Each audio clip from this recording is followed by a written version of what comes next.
Now, from the makers of Cold Water Omo... The sign reading British Cipher headquarters, no admittance without authority, hung next to the sentry box outside the large red-bricked building. A guard stood stiffly to attention in the time-honoured tradition. It was raining. Not pouring down, but a steady drizzle, the sort of rain that gently soaks one to the skin. The winter morning was a quiet one. No sound of traffic from the deserted road. And then... From the inner courtyard stumbled a man, well-built, well-dressed. He ran in panic from the main building across the yard towards the guard, who paid no attention to his cries. Nearing the gate, a small van swung towards him. No! No! No! From the van, a man in a white coat stretched out an arm. In his hand, he held a blunt-nosed pistol with a silencer attached. He fired.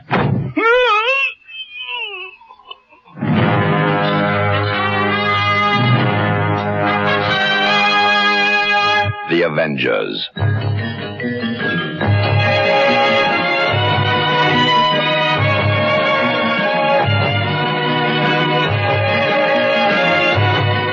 John Steed and Emma Peel, The Avengers.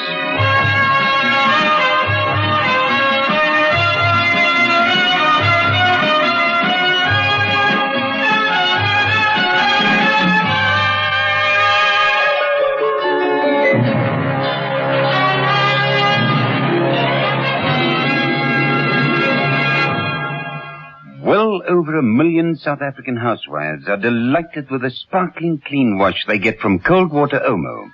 Like Mrs. Connie Goldie of Vereeniging. Well, I found myself without any hot water one Monday morning. Yes. So I dashed out and I bought a packet of Cold Water Omo. And I've never been without Cold Water Omo since. Yes, once an Omo user, always an Omo user. Omo cleans best. Over 1 million South African housewives have proved it. Walls Ice Cream presents the new Pink Pussycat song. We got strawberry and vanilla, pop and hop. That's on inside. White milky chocolate the way you like. All over the outside, where walls Pink Pussycat house.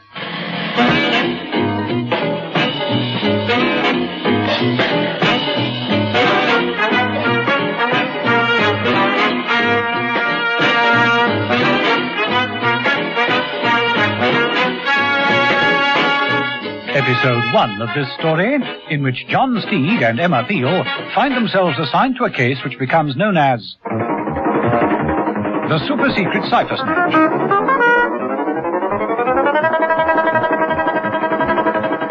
Roger Jarrett yelled as the bullet smashed into his body. He fell untidily into a puddle. Blood flowed into the water as he died.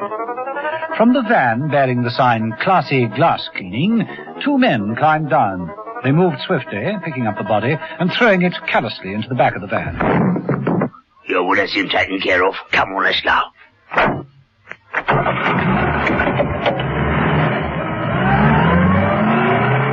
And all the time, the guard on duty stood with his eyes straight in front of him, unseeing and unhearing, stiff to attention.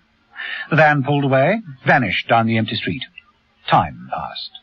And along that same street came a large black limousine. It stopped at the entrance.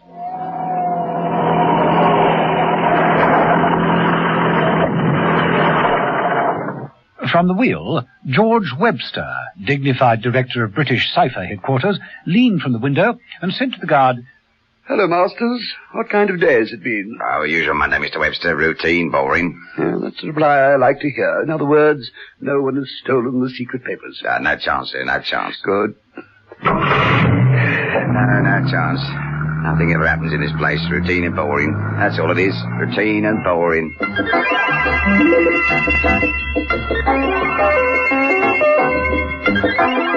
In John Steed's apartment, Mother was holding a meeting.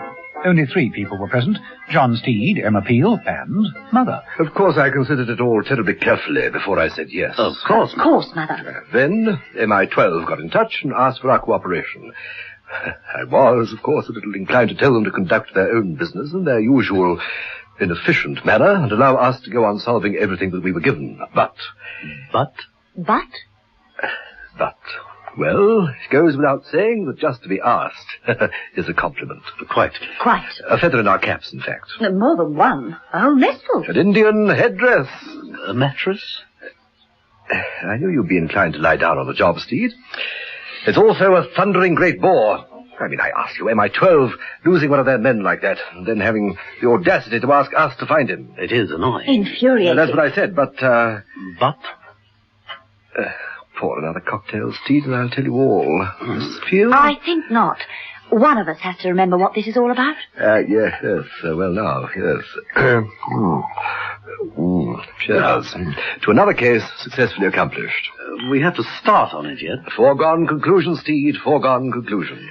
Roger Jarrett. That was his name? I mean, is his name? It could be was. In fact, it sounds like was. Yes, that's the name. How long has he been missing? 24 hours. That's MI12 for you. Complete panic. Typical of them. They have such a terrible preoccupation with gimmicks and gadgets. I told them, no gadget will ever replace the man. Or the woman. Yes. Where does all this start, Mother? It starts in the apartment of Roger Jarrett, of course, shortly after he left it. And ends? At the Cipher headquarters. Right. Then I'll take Jarrett's apartment. And I'll brush up on Miss Cypher's. And I'll sit here and have another cocktail and wish you both the best of British luck.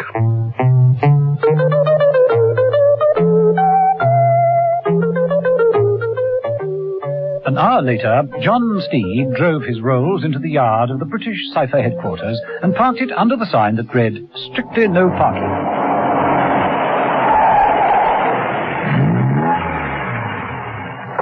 Always start in the proper manner. Train him early. Steed tapped his bowler more firmly on his head and, jauntily swinging his umbrella, strolled up the steps and into the reception foyer. 10 minutes later, he was shown into the very plush suite of the chairman, George Webster, who rose from behind the desk. Steed, isn't it? John Steed, good morning. That's right. Good morning. I suppose the ministry warned you to expect me. Yes, I had a phone call half an hour ago. I must confess that I didn't really understand what it was all about. No, it's just routine, really. We have to check up, you know. Oh, quite. Well, won't you sit down? Thank you. Tell me what it's all about. Jarrett. I beg your pardon? A man named Jarrett. Not our department, MI12, actually. He's a spot security check man. That means he's given the right to call on any department without notice and inspect their security. He called here yesterday. He did? Yes, early. I want to know what time he left. But I know nothing of this, nothing at all. Jarrett, you say? No, that's right. I have a photograph here. Here you are. I've never seen this man in my life. You sure? Quite sure. Just a moment, I'll ask Murray. He's security personnel. He must have been consulted if this man called here. Webster reached for the phone, barked out an order, and a few minutes later a young man entered from the inner office. You called me, sir? Steed, John Steed, called to do a routine check on a man from MI12. Name of Jarrett, called here yesterday. And this is his photograph. Yes? I'll be quite frank with you. Jarrett has disappeared. We know he was here at the Cipher headquarters early yesterday morning. I can't recall it, Murray. As director of this HQ, I'm aware of everything that goes on. If I've been misinformed... I don't think you have, sir. I record all arrivals and departures. And you know nothing of Jarrett's visit? Not a thing. I most certainly didn't see this man in here yesterday, or any other day for that matter. Well, then perhaps he called later. Lunchtime, perhaps, when you weren't here. No, not yesterday. I didn't leave the building yesterday. The weather was so bad I didn't go out at lunchtime. Neither did I. I'm sorry, Mr. Steed, but I think you'll have to accept the fact that this man Jarrett wasn't here. If he's disappeared, then it must have been before he was due here. And that's all we can do to help you.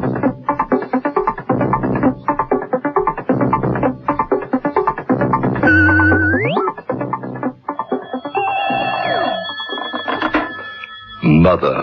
Steed here, Mother. Checked at Cipher HQ. Webster and his security man say Jarrett didn't visit them yesterday. Well, that's not the information we were given. No.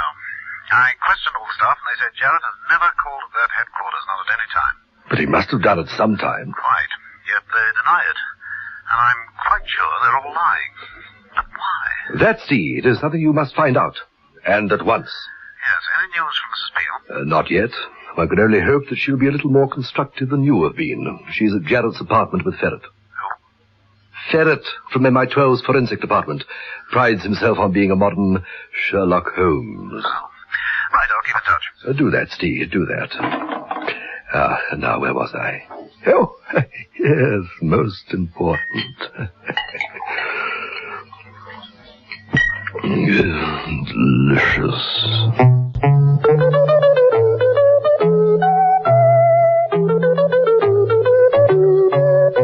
In Jarrett's apartment, Ferret was going over everything in a thoroughly professional way. His methods were not to touch, but to examine in great detail. Mrs. Peel wandered about carelessly, picking up and putting down anything she chose. There's a postcard here. It reads, "With all my love, Yvette." That means assignment completed. Yvette is our man in Paris. You MI12 people do go in for intrigue, don't you? Very careless of Jarrett. He should have destroyed that immediately. Peters, have you finished photographing in the bedroom? Yes, sir, just a few prints in the bathroom. Right. And then cover that bookcase in the area around the door. I thought the best type of agents left messages concealed almost everywhere. There are messages enough. It's only a question of thinking things out. Such as? The bottle of milk in the kitchen is sour. So? The dregs in this teacup have gone mouldy. So? The shaving brush in the bathroom is bone dry. Ingenious. So? Each one is a clue, Mrs. Peel. All these facts add up to prove that Jarrett hasn't been in this flat for 2 days. Mrs. Peel, who had been wandering about the place looking under cushions, straightening the carpets and toying with the ornaments, strolled to the window. Beneath the window was a window seat, large and comfortable. She sat on it and stared out into the street. Then, on an impulse, she got up and raised the lid of the window seat. Yes, I think I can say without fear of contradiction that Jarrett left here on Sunday. I'm afraid not, Mr. Ferret. I beg your pardon. It would seem he didn't leave here at all. Look. Ferret moved over to where Mrs. Peel stood and looked down into the window seat. The sightless eyes of Arthur Jarrett stared up at him. Dead. Shot. Mother had accepted the task of finding Arthur Jarrett, MI12's missing security man, with some satisfaction. It was always pleasing to be asked to help a superior department, and Steed and Mrs. Peel had been quickly assigned to the case. But Steed's interview with George Webster at Cipher headquarters had been far from satisfactory. With an instinct cultivated over the years, Steed sensed that something in the headquarters was very wrong. All the staff denied ever seeing Jarrett, and yet Steed had his doubts. He'd reported to Mother and continued to browse about the building, much to George Webster's annoyance. I fail to see that we can help you further, Mr. Steed. You've interviewed all my staff. They've all corroborated what our security man Murray told you. People do not wander in and out of this building. Your Mr. Jarrett was never here. So everyone says. The weather. I beg your pardon? Murray said he didn't go out to lunch yesterday because the weather was against it. Now, what did he mean by that? Obviously, that it rained heavily yesterday, and so he had his lunch in his office. Most of the staff did the same. Rain, did it? Well, maybe not in town, but it did here. And now, Mr. Steed, I do appreciate your concern. I'd like to help you, but it's quite clear that none of us is able to, and so, but I am rather busy. Yes, of course. Steed got up and reached for his hat and umbrella. As he did so, he noticed a cigarette lighter half hidden beneath some files. He glanced at Webster's desk. The large ashtray was empty and spotlessly clean. Steed took a cigarette case from an inner pocket. Smoke? I don't, thank you. Look, Mr. Steed. Oh, it's all right. I'll not interrupt you further. Sorry if I appear to be worrying things a little, but, you know, an establishment like this, responsible for all top-secret codes, well, where security is concerned, we do tend to worry, you know. You've seen our precautions. The whole perimeter of the building is wired. Every filing cabinet is connected to an alarm system. I have a master alarm on my desk. A touch of this button. Like this? Steed reached over and jabbed the button Webster had indicated. As the sirens wailed out, the doors burst open. 3 security guards with revolvers burst into the room. What is that? What's wrong? What's the trouble? It's all right, gentlemen. Just testing. Nothing else. Just testing. It's very impressive, Mr. Webster. Under cover of this confusion, Steed slipped the cigarette lighter into his pocket.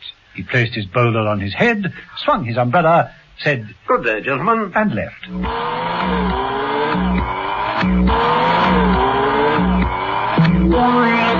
In Jarrett's apartment, Mrs. Peel watched with interest as Peters, the photographer, took several shots of the dead man in the window seat.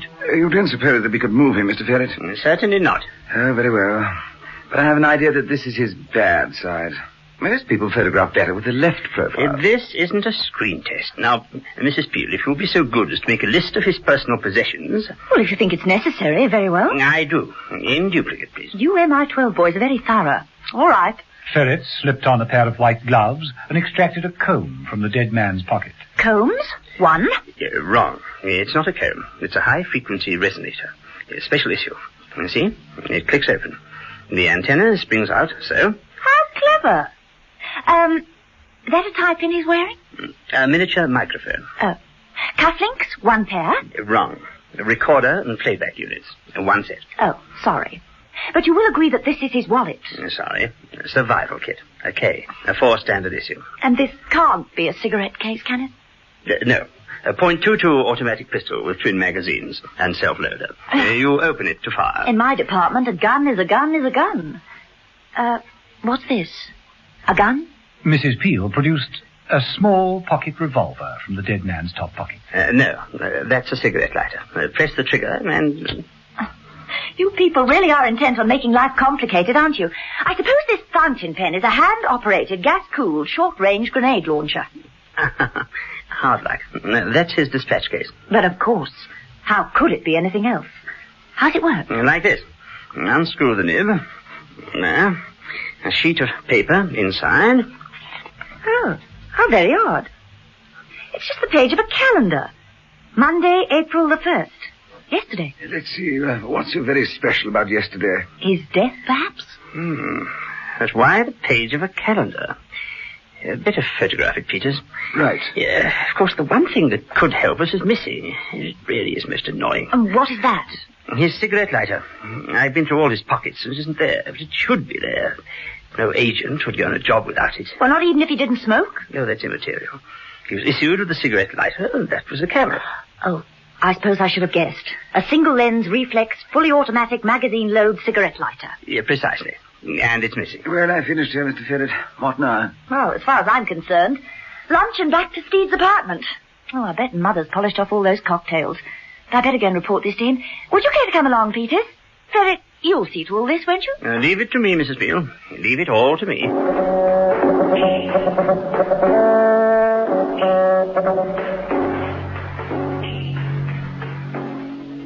I think you'll find the gin a little bruised, Mrs. Peel. Sorry. Oh, not at all, Mother. It's delicious.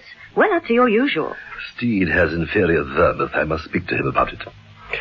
So, Jarrett is dead, and his camera cigarette lighter is missing. That's right. That wouldn't be what you were talking about, would it? John Steed entered the room, walked across to where Mother was sitting, and dropped a lighter into his lap. Oh, Steed. Splendid, yes. Yes, that's Jarrett's all right. From where? George Webster's office at Cipher HQ. It had a film in it, and I had it developed. These are the enlarged prints. Interested, Mrs. Peel? Fascinated, Steed. 3 shots. This way is the Cipher office. It's just a general view of the outer office.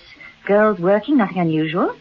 Then there's an exterior of one of the buildings, and the third is... Of George Webster sitting at his desk. Then you were right. He did get into the building. The camera cannot lie, which is more than I can say for the director. Well, that's impossible. Webster can't lie. We went to school together. He swore on a stack of service manuals that he'd never set eyes on Arthur Jarrett. Oh, impossible. Webster has a triple star clearance. He can't lie. Well, I'm delighted to hear it, Mother. That's where I found the lighter. Someone else might have taken it there. Wait a minute. Where's the magnifying glass? Mrs. Peel picked up a magnifying glass and studied the shot of Webster's office. The calendar on Webster's desk. It's the same page as the one we found in Jarrett's dispatch case. In his pen. Oh, it's all very disturbing. Every code we use comes from Cipher HQ. If there's a leakage there, well... These photographs, there's no point to them. Why should Jarrett go to all the trouble of taking sneak pictures like these? Why, indeed. To prove that he was there, perhaps? But why bother? Unless he knew he wasn't going to get out. I think we should hand these over to Peters. Get him to blow them up even bigger on his projector. There just might be a hidden clue somewhere. Very well. Take them down to the ministry, Mrs. Peel. I'll remain here with Steve for a little while longer. We have work to do. I must teach Steve how to make a really good cocktail.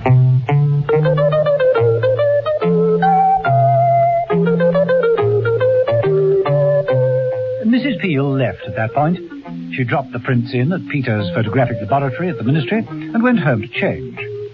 As she drove away from the Ministry, a small van marked Classy Glass Cleaning, always top of the social ladder, drew up outside. 2 men were in it. Their names, Vickers and Maskin. Think she's passed them on to the lab, boys? Sure, practically certain. Yeah, then we better get to work, hadn't we? Right. The 2 men donned white coats, took ladders from the back of the van and buckets. You find this useful? Vickers took a gun from the van and dropped it into Maskin's bucket. Maskin acknowledged it with a nod and, whistling tunelessly, propped his ladder against the outer wall of the building. Third from the top, then, is it? That's right. Okay, here goes. Maskin climbed the ladder, a window cleaner at work. No one in the whole of the street even noticed him. A short while after this, John Steed's telephone rang. Steed? Mr. Steed Peters here. These photographs that Mrs. Peel dropped in. I've got them on the projector at the moment, and just a moment. There's someone at the... Hello, Peters. Peters, what is it? What the devil is it? Trouble, Steed. Sounds like it. It sounds like big trouble, Mother. John Steed and Emma Peel were investigating the murder of Arthur Jarrett, a top Ministry security agent of MI12. Jarrett had disappeared while checking on the security at the British Cipher headquarters. Steed had called at the headquarters and been puzzled to find that all the staff denied ever seeing Jarrett. Mrs. Peel, checking with Ferret, a forensic expert, had discovered Jarrett's body in the window seat of his own apartment. Later, from the evidence of Jarrett's miniature camera, it was clear that he had visited the Cipher headquarters. Mrs. Peel had passed over some photographs to Peters, the photographic expert at the Ministry, and it was while Peters was making a phone call to Steed to report on his findings that Steed heard a shot ring out. He didn't need any urging from Mother to get over to the Ministry at top speed, collecting Mrs. Peel on the way. This way, Mrs. Peel. Wow, what a shambles. The whole place is wrecked. Yeah, someone made sure of this, all right. They made sure of Peters, too. Up there on the floor. He's dead, all right. Shot through the window. Yes, looks like it. Glass over everywhere. The projector he was using has been smashed to pieces. Yes. Hey, look at this. A tray containing charred ashes. Ashes of the photographs I gave him. So they were important. Must have been. Got in by the window, having shot Peters just as he was making his report to me. He got him by climbing this ladder. It's still here. Foresight. It's not every assassin who carries his own ladder. In broad daylight, too. They seem to get away with quite a few things in broad daylight. Especially murder. Sheer audacity. Right. Pity Peters didn't have time to tell us what he'd found. Well, at least we're on the right track. And we've still got the negatives. Then we can make more prints. Precisely.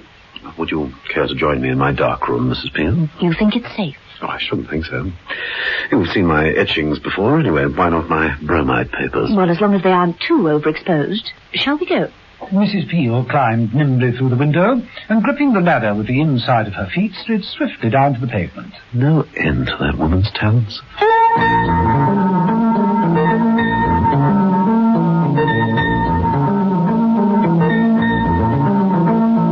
In Steed's apartment, Mother was sampling a dry sherry and talking to George Webster of Cipher HQ on the telephone. Yes, George, old boy, I'm afraid it is serious. Jarrett is dead. Terribly sorry to hear that, Mother, but really partly our responsibility. We didn't know him, you know. That's not what MI12 say. To the devil with them. They're always wishing things onto others. Dark place is a law unto itself. To lose a man or two and think it's got to be someone else's fault and not their own carelessness. I repeat, we've all got our own jobs. It's the security angle that worries them. Your place supplies all the codes of the country. Anyone penetrating your security gets information on all other departments. We know that. That's why our security is so good. Can't be broken. And if I told you I had photographs taken in your own office only yesterday... I'd say you were stark raving mad. A bit bitter. What's that? Of course I'd be bitter. I'm talking of my sherry. All right, George, old boy, if you're sure you're right, then of course I have to take your word for it. I know I am, Mother. Thanks for the call. If I can help in any way, let me know. Bye. Bye. One of us is a blithering idiot, and it's not me. And this is a most inferior sherry. I shall have to go home to get a decent drink.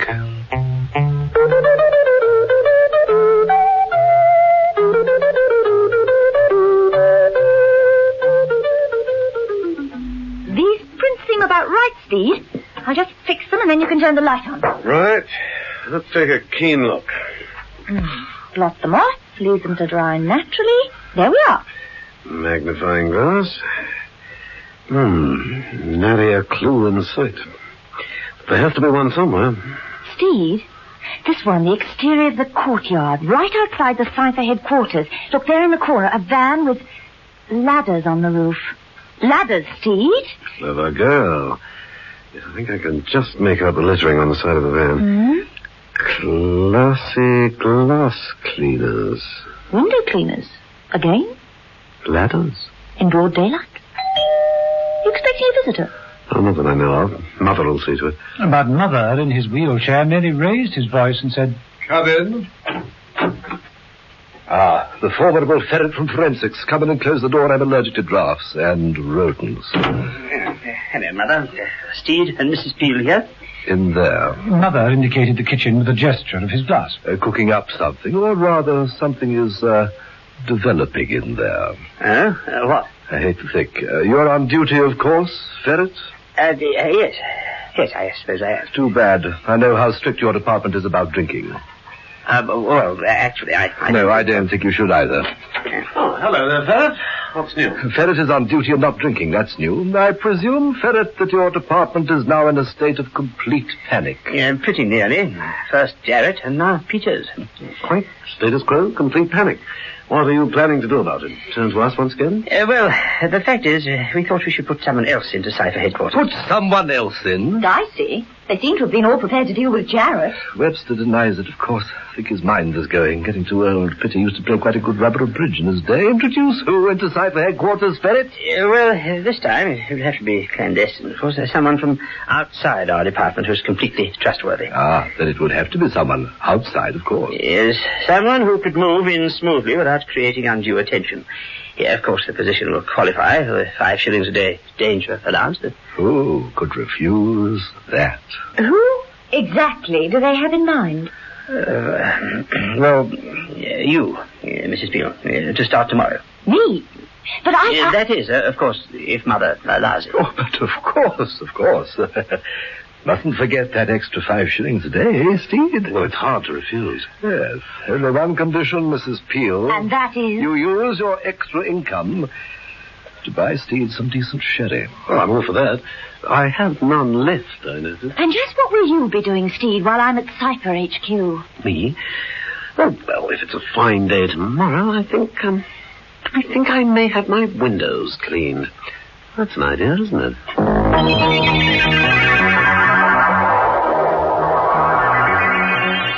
It was a fine day, and John Steed looked up the address of Classy Glass Cleaning in the telephone book and called upon their premises.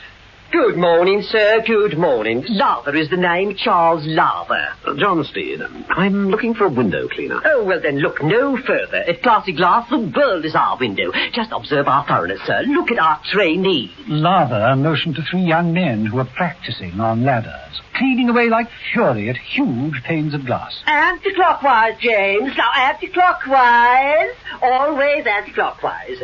Perhaps, sir, they will try the easy way, though. Oh, can't be too careful. Exactly. There are no shortcuts to the tops of our ladders.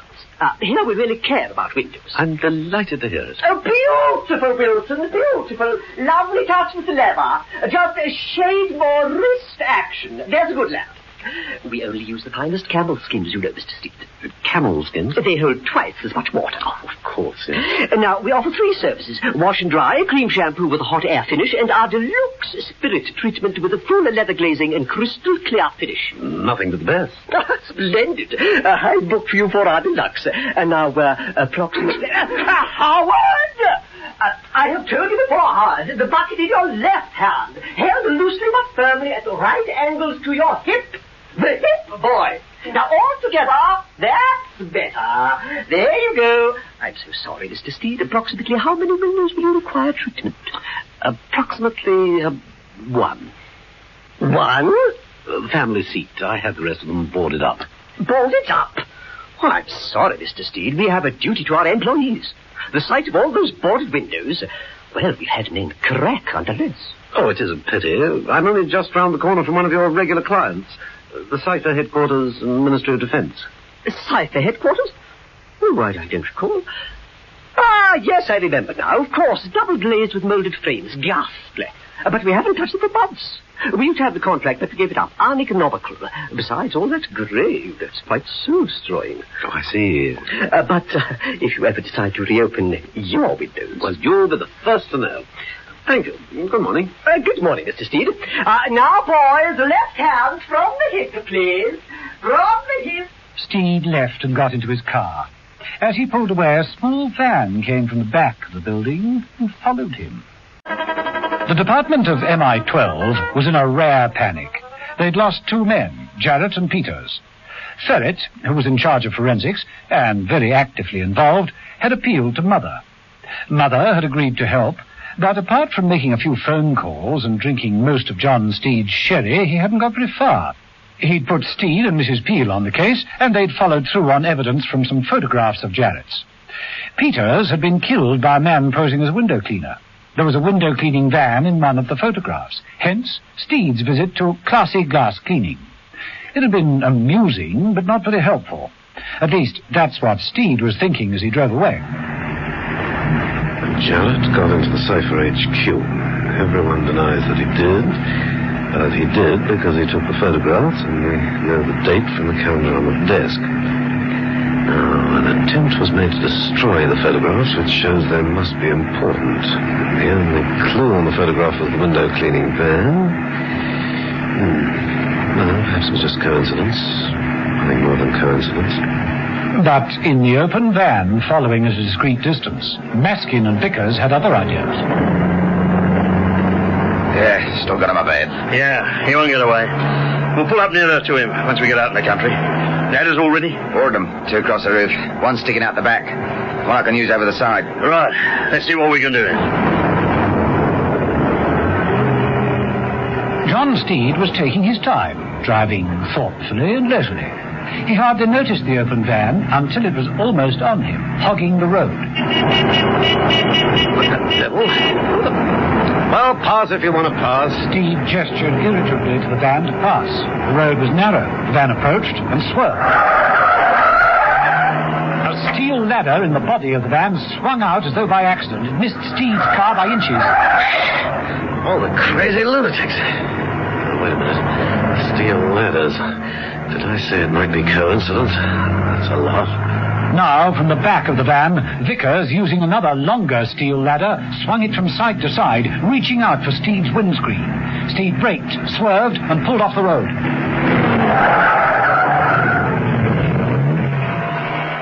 The van disappeared round the bend in the road.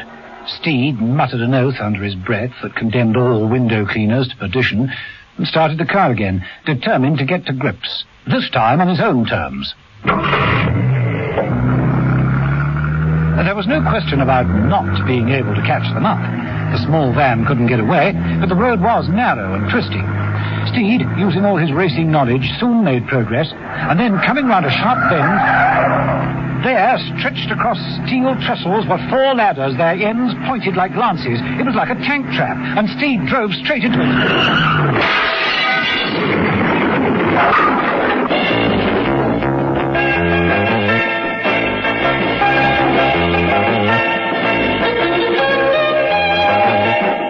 Mrs. Peel, for her part, had agreed to help out in the latest plan of MI12, which was to place in Cipher headquarters a fresh agent. Someone who could move in without creating too much attention and keep an eye on things from the inside. Mrs. Peel had been chosen for the task. The danger money was an extra 5 shillings a day. Mrs. Peel was not impressed. You're allowed to smoke, if you wish. Thank you. No, I won't. But please, go ahead. I don't seem to have a light. I wonder... Excuse me. Yes, Mr. Webster? Will you come in, please, Mrs. Peel, and bring your book with you? Yes, sir. Excuse me, Mr. Murray.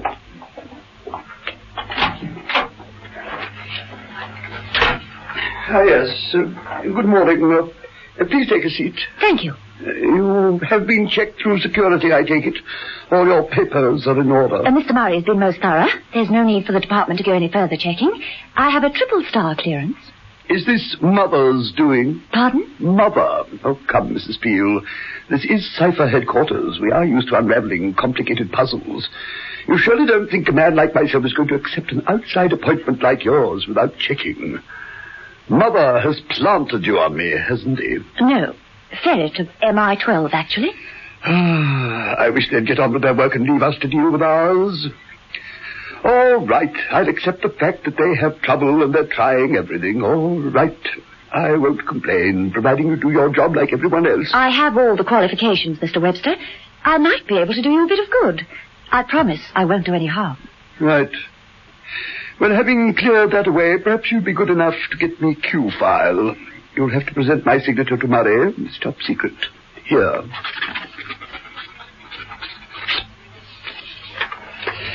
Bring it straight back in here, please. Thank you. Thank you, Mr. Webster. With that, Mrs. Peel left the boss's office and found Murray, who was still looking for a light for a cigarette. Mr. Webster wants Q Cipher file. Here's his signed authorization. Right. This is the most important part of the whole Cipher system. It's automatic, of course. Works on the right combination of buttons.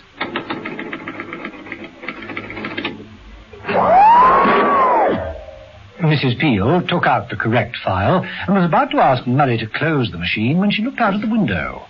There, down in the courtyard, was a small van, classy glass cleaners, clearly marked on the side. Mrs. Peel frowned, paused.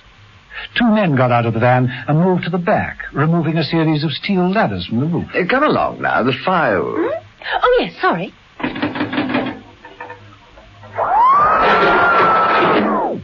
Mrs. Peel moved swiftly over to her desk and picked up a telephone. Outside line, please. Thank you.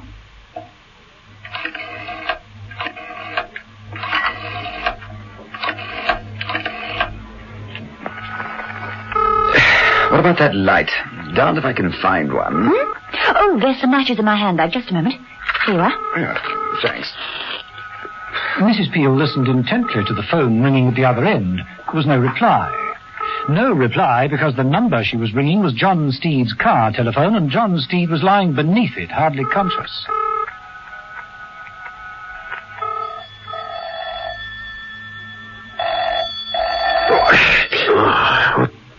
Steed picked himself up from the floor of the wrecked car. The car phone had stopped ringing. Steed looked around him. His bowler had been torn by the steel ladder that was jutting through the broken windscreen. Steed picked it up shakily and patted the metal casing. Then he reached for the phone and dialed operator. Hello? Hello, operator. Could you get me Lessington? Cipher HQ, please. It's very urgent. Sorry, sir. All the lines are engaged. Well, then use the security line, please. 010. Hello, caller. I'm afraid the security line's out of order. I see. Thank you. Steed thought for a moment and then rang another number. In Mother's apartment, the phone shrilled. Mother speaking. Mother? Steed. Look, how quickly could you get someone round to Cipher headquarters?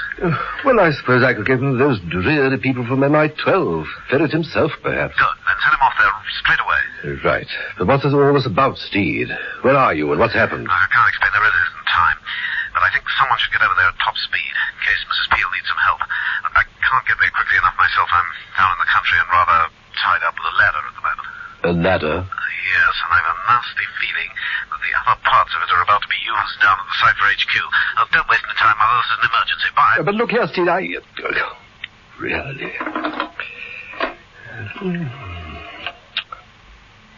Ferret? Mother, a job for you, Ferret. Write down your own rabbit warrant, too. Get over to Cipher HQ, find Mrs. Peel, and don't walk under any ladders on the way. That's an order.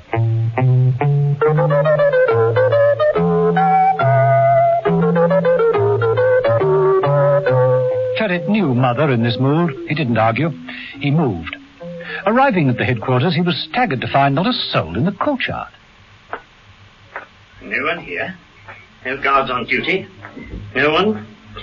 What the devil? The passageways were silent and empty. Ferret, in near panic now, ran the length of the corridor and burst into the office that had been given to Mrs. Peel. She stood by the desk, her hand still on the telephone in its cradle. Her eyes stared sightlessly. Mrs. Peel? Mrs. Peel, are you all right? Mrs. Peel? Mrs. Peel didn't move or acknowledge his presence in the room. Mrs. Peel, what happened? A wet window cleaner's leather dropped over Ferret's face. He struggled for air, but the leather tightened into a shiny brown mask, tighter and tighter, suffocating him. He stopped struggling eventually and sagged to the floor, dead. Mrs. Peel stood still, frozen. Mother had been alerted by John Steed that there would be more trouble down at the Cipher headquarters. He'd got hold of Ferret from MI12 and sent him down there at top speed. Ferret had arrived to find the whole place as silent as a grave, as though time was standing still. Then he'd been viciously attacked and suffocated. Mother waited impatiently for news, and John Steed, in his wrecked car, just hoped he'd got the call through in time. Forlorn hope, Steed. Let's just try once again. Steed lifted the car telephone. Operator, try that Lessington Cipher HQ for me again, please. I'm sorry, caller, there's no reply from that number. There must be. There are hundreds of people working in that building. We've been trying to raise them, folks are examining. The security line? 010, it's still out of order. I see. Thank you. Something wrong. Something very wrong. And how the devil do I get out of this? Steed looked down at the wreck of his car. He moved round to where the steel ladder stuck through the windscreen. Well, we can get rid of all this to start with.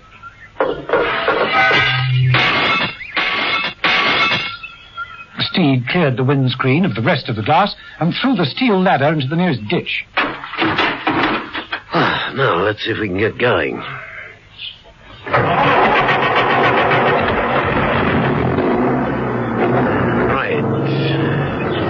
Time 4 o'clock. Just got an hour. Here we go.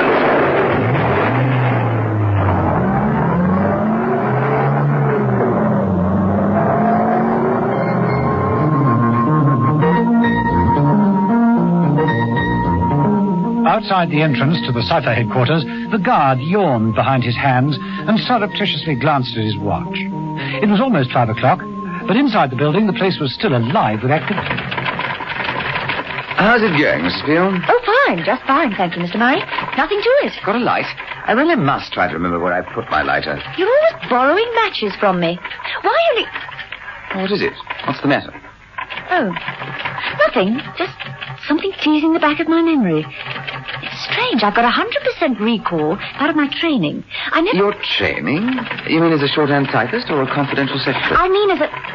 Oh, never mind. Mrs. Peel, haven't you found that Q file yet? Oh, I'm sorry, Mr. Webster. Yes, I have it here.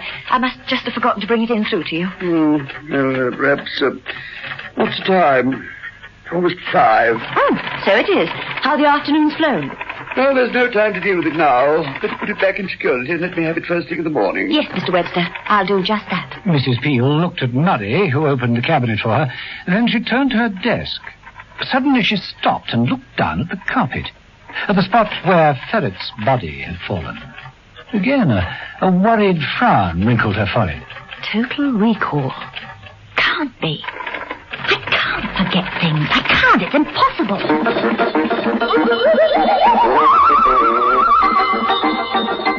When Mrs. Peel left the building that afternoon, she found John Steed parked in his car under the trees across the road. She walked briskly over to him and immediately noticed the windscreen. Instant air conditioning? You all right, Steed? Just about. How did it happen? With the compliments of classy glass, the people who really care about windows. Steel ladders can make very effective long-range weapons. I see. So they are involved. Very much so. I rather expected you to tell me. Weren't they here this afternoon? Classy glass cleaners? No, why should they be? That's funny. I couldn't have got it wrong. What time did Ferret leave? Ferret? Well, he's been here most of the afternoon. After my accident, I phoned Mother and told him to send Ferret down here at once. I mean, knowing Mother, it would be done, and knowing Ferret, he would have obeyed Mother. Well, he hasn't been near us. It's been a perfectly ordinary, perfectly boring day. If Mr. Ferret's been in the building, I would have seen him, I'm sure of that. You're certain? Well, if you don't believe me, phone him and check. I have. He isn't back yet. No Ferret, no window cleaners. None whatsoever. Anyway, they'd hardly clean windows when it's raining most of the day. Raining? It hasn't rained where I've been. Look, my umbrella's still folded, not used, and... Steed reached up and hooked the handle of his umbrella round the branch of a tree. He pulled it to and fro energetically. No raindrops on these trees. Dry as a bone. No rain. But that's ridiculous. Well, I'm sure it was raining earlier. It did, Steed. And if it didn't? Well, come on, I'll buy you dinner, and then later we'll go to work. Where? 3 guesses. 3? Classy 1, glass 2, cleaning 3. Got it in 1. Come on.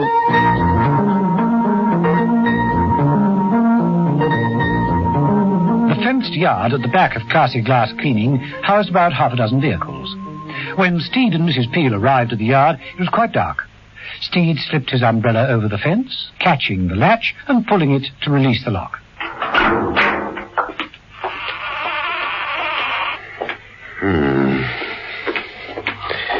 There's plenty of trucks. I suppose it could be a perfectly harmless company. Not on your life. I wondered. The steel ladder soon convinced me I was wrong. A very lethal line in ladders. Now, you take that side, Mrs. Peel, and I'll take this. Steed! What is it? Found something? In this van, look. Open the door a bit further. Look, there on the floor. It was the body of Ferret, the cleaning leather still stretched across his face. Steed removed it gently. One of the tricks of the trade, eh? I told you he wasn't at Cipher HQ. That's what they said about Jarrett, wasn't it? Shh, someone's coming. Down. Time to take him home, I reckon. Anything special? Well, probably in a bar, I reckon. Could look like an accident. Right. How about tomorrow? Still on? Of course it is. Tomorrow's yesterday again, if you get my meaning. Open the gate.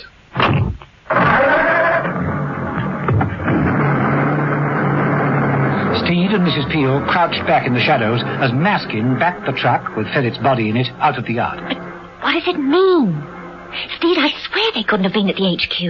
I was watching those files all day and nothing happened. Except that it rained. Yes. And I forgot the Q file. What's that?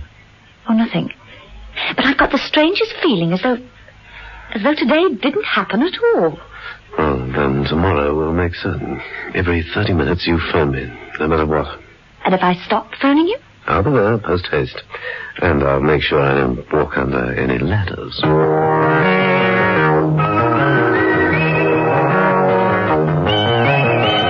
Next morning, Mrs. Peel reported for duty at the Cipher HQ. Good morning, Mr. Webster. Do you want the Q file? Ah, yes. Must get on with it today. Oh, but first, may I have your attention, please, everyone in this department? May I have your attention, please? I think I should tell you all now that the output from the cipher and decoding departments has deteriorated remarkably over the last week. While I realize that the work is demanding and accuracy is vital, there is no excuse for the lack of effort. I trust you will all do what you can to rectify this situation without delay. That's all. I don't know why he's so upset. Everyone's working the same as always. Mr. Murray, did it rain yesterday? Yes, of course it did. And the day before? Miserable. What's that got to do with it? Just a thought.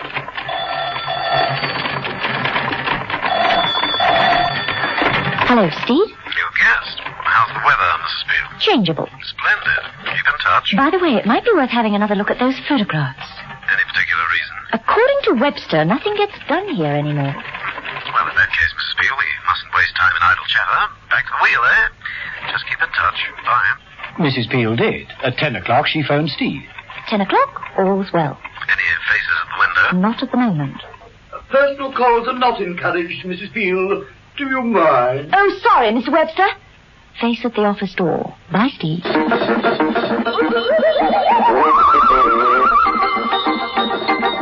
There were no ladders placed against the wall of the building that morning, but out along a country highway, the van of Classy Glass Cleaners stopped, and Vickers and Maskin took down a steel ladder and propped it up against a telephone pole.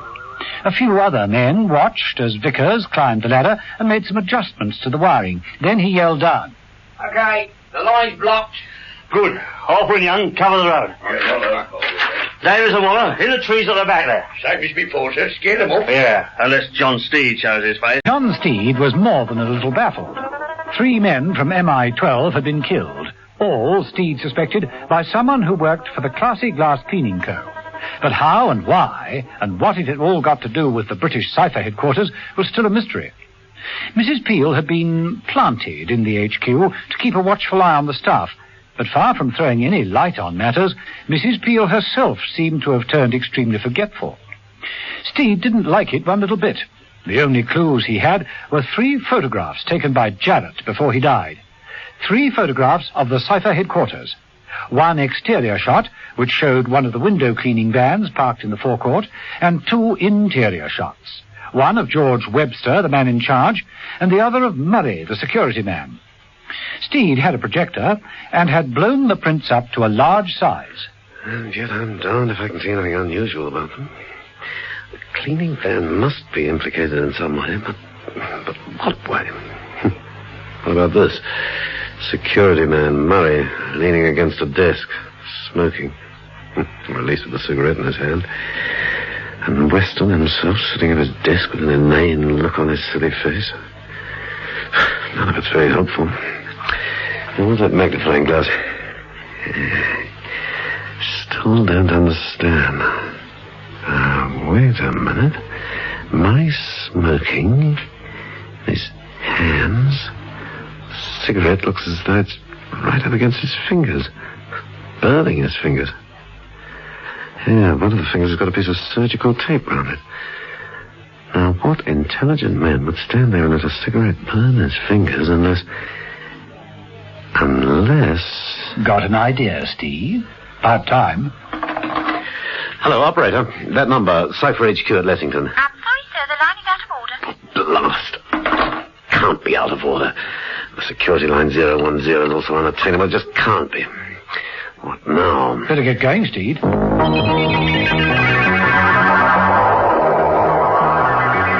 And on the road near Lessington, the crowd of window cleaners went about their business. Hello? Yeah. Right. Reporting all clear at the gate of the Cipher HQ, Maskin. Right, Vickers. All masks on their men and into the vans. Yes, all right. Usual drill. Right. No opposition. Right. Classic approach. Right, yeah. Off we go. Come on, get over there. All right, then.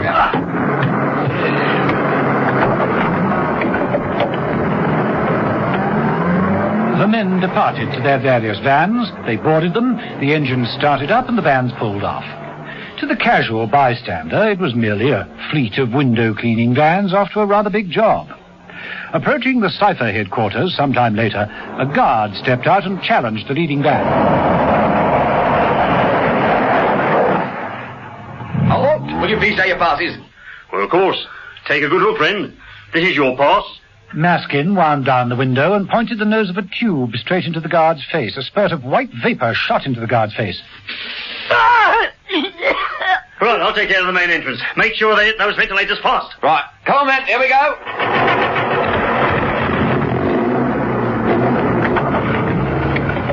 Other vans appeared and drove straight through the open gates. Within a matter of minutes, steel ladders were propped against the walls and white-coated cleaners climbed onto the roofs. From their buckets, they took small cylinders. Right, this is a big one, Bill. Better make sure your mask is okay. Right. Right. Okay. So enough one. All over the building, they released the gas into the ventilation shafts. The effect upon the inmates was immediate. They froze in their tracks, stood or sat exactly where they were, quite immobile. Maskin and 3 of his men entered the main building without opposition. Right, then. That's enough of it. Open the windows. Shut! All right, give it a few minutes. Where shall we right now? I think we'll take the masks off. Yeah, it's cleared up. All right, masks off then, men. That's a bit better. I'll breathe a little easier now. Yeah. Right, you 3 men come with me. The filing cabinets will be opened. Everything photographed. Vickers, see to the dictaphone units. Right, come on, men. Look lively. Okay, right. Come on now. We're going to get these files open. I want to finish the old job today. Okay. Vickers, open that cabinet. Now, the top secret one. Right. Yeah, that's it. Every one of these files got to be photographed at once. In the inner office, Emma Peel sat near George Webster's desk. They were both staring silently in front of them. Emma Peel had a notebook on her knee. The door opened and Vickers came in. He placed a dictaphone on the desk, connected it, and grinned as he pressed the starting button. The time is 10:30, and it has just begun to rain. It is a perfectly normal, perfectly ordinary day, and work continues as it would on any ordinary day. It is now 11:15, raining quite heavily now, but still a perfectly ordinary day. Vickers grinned again, left the machine running and closed the door.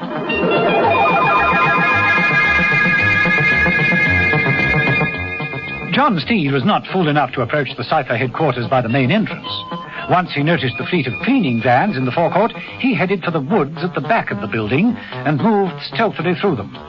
One of the classy glass guards was foolish enough to light a cigarette.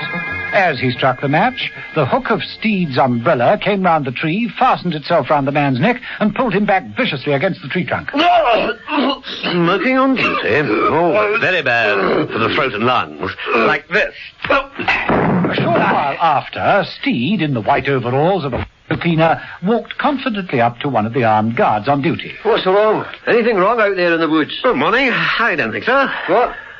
What the devil you do with that umbrella? This? Oh, this. Well brollied, Steed. Steed, swinging his very useful umbrella, walked confidently into the main building, where the high-speed photography of all top-secret papers was going ahead quite smoothly. How many more to go? The last lot now. A perfect operation. Now, I'm getting hungry. Murray sandwiches. Vickers approached Murray's desk. The security man was staring down at a pad in his hand and didn't move when Vickers opened the top drawer of his desk and removed a package of sandwiches. You like one, Maskin? Ham and chutney. Good. No, thanks, no. Time to check our patients now. Oh, gas will hold them for another hour yet. Maskin walked into Webster's office. There was a pause and... Oh, try this for size. Steed dropped a window cleaning pail on Maskin's head. Picking him up, threw him across the room. What the... It's Steed. Oh, get... Never speak with your mouth full, old chap. Here, get him! Back in Webster's office, Steed locked the door. The dictaphone was still monotonously droning out its message. It is now 35 minutes past 3, and the rain has stopped. But the skies are still cloudy, and it is a perfect... Steed switched off the dictaphone and spoke rapidly into it. Listen carefully, Mrs. Peel. I shall count up to 3, and you'll wake in a perfectly normal way. 1, 2, 3. Wake up. Steed slipped a pair of headphones over Mrs. Peel's ears and switched on the dictaphone. 3 seconds later... Oh, Steve, hello. A busy day, Mrs. Peel? Not particularly. Nothing really interesting happened, really. What the devil's that? Funny you think it so, Doll. Watch out! 2 men rushed in. Steed dodged one, hit the second hard. Mrs. Peel, not to be left out, seized the first one, got a good hold, and threw him through the window. What happened to cause all that, Steed? Sleeping on the job, Mrs. Peel. Assisted by the latest line in hypnotic gases. Come on, let's see if we can't get Mother to... Stay where you are, Steed. That'll be quite sufficient. Lather. Might have known. Chap who owns classy glass. Well, I suppose someone had to train these types to kill as well as clean. You've caused us a great deal of trouble. But your mistake was meeting us on our own ground. Now, don't move. This gun is loaded. And you've got them all. Jarrett, Peters, and Ferret. Hardly disturb the office routine. That's the beauty of hypnotics. People only see what they want to see. Well, it is useful, I agree. You'll just climb in any window and no one blinks an eye. Exactly. Even when I pull this trigger, Steed, no one will react.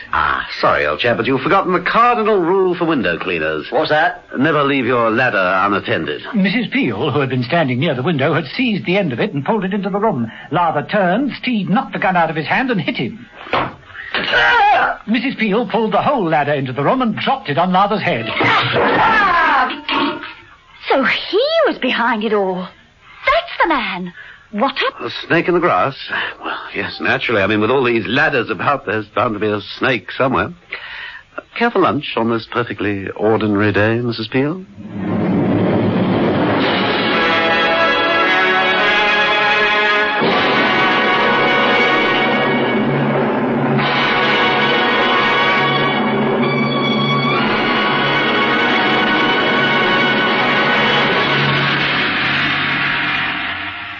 Gosh, Mary, you're lucky to have such a hard-working servant.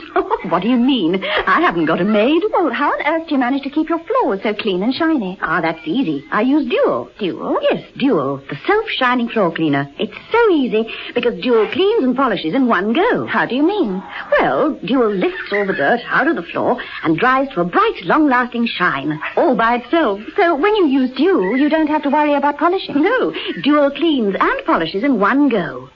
Once an Omo user, always an Omo user. So many housewives, like Mrs. Adnall, say. I wash every single thing in cold water, Omo. Anything that's washable come out spotlessly clean. Yes, Omo cleans best.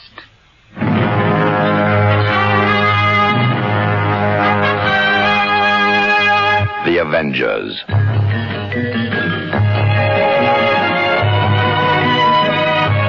Listen every evening, Monday to Friday, to John Steed and Emma Peel, The Avengers, brought to you by the makers of Cold Water Omo.